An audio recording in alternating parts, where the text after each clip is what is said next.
Guys, അപ്പം നമുക്കിന്ന് വീട്ടിൽ തന്നെ പാനിപ്പൂരി റെഡിയാക്കി നോക്കിയാലോ.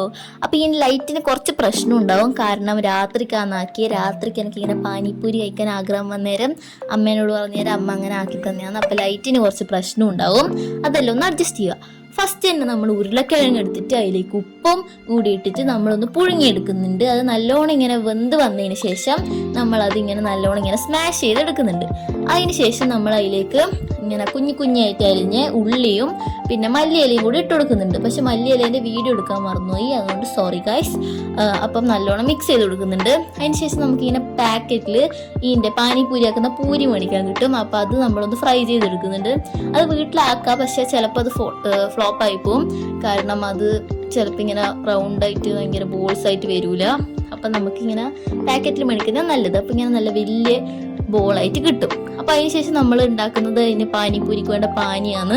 ഫസ്റ്റ് തന്നെ നമ്മൾ മല്ലിയിലയും പുതിനയിലയും പിന്നെ പുളിയും 2 പറങ്കിയും കുറച്ച് വെള്ളവും കൂടി നല്ലോണം ഒന്ന് അടിച്ചെടുക്കുന്നുണ്ട് മിക്സിയിൽ. അതിന് ശേഷം നമ്മളതൊന്ന് അരിച്ചതിന് ശേഷം അതിലേക്ക് നമ്മൾ ഉപ്പും കുരുമുളകും കുറച്ച് വെള്ളവും കൂടി ഒഴിച്ചിട്ട് നല്ലോണം മിക്സ് ചെയ്തെടുക്കുന്നുണ്ട്. അപ്പം നമുക്ക് ആക്കേണ്ട സംഭവം എല്ലാം റെഡിയായി. ഇങ്ങനെ നല്ല അടിപൊളി പാനി റെഡിയായി.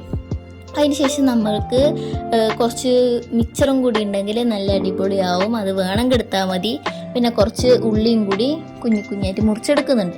ഫസ്റ്റ് തന്നെ ആ ഒരു പാനിപ്പൂരി ബോൾ എടുത്തിട്ട് അതിങ്ങനെ പൊട്ടിച്ചെടുത്തതിന് ശേഷം അതിലേക്ക് ഉരുളക്കിഴങ്ങിൻ്റെ ഫില്ലിങ് ഇട്ടിട്ട് അതിലേക്ക് കുറച്ച് മിക്സറും കൂടി ഇട്ടതിന് ശേഷം നമ്മൾ കുറച്ച് ഈ ഉള്ളിയും കൂടി ഇട്ടിട്ട് നമ്മൾ അടിപൊളി പാനിയും കൂടി ഒഴിച്ചിട്ട് ഒന്ന് കഴിച്ചാൽ അടിപൊളിയായിട്ടുണ്ട്.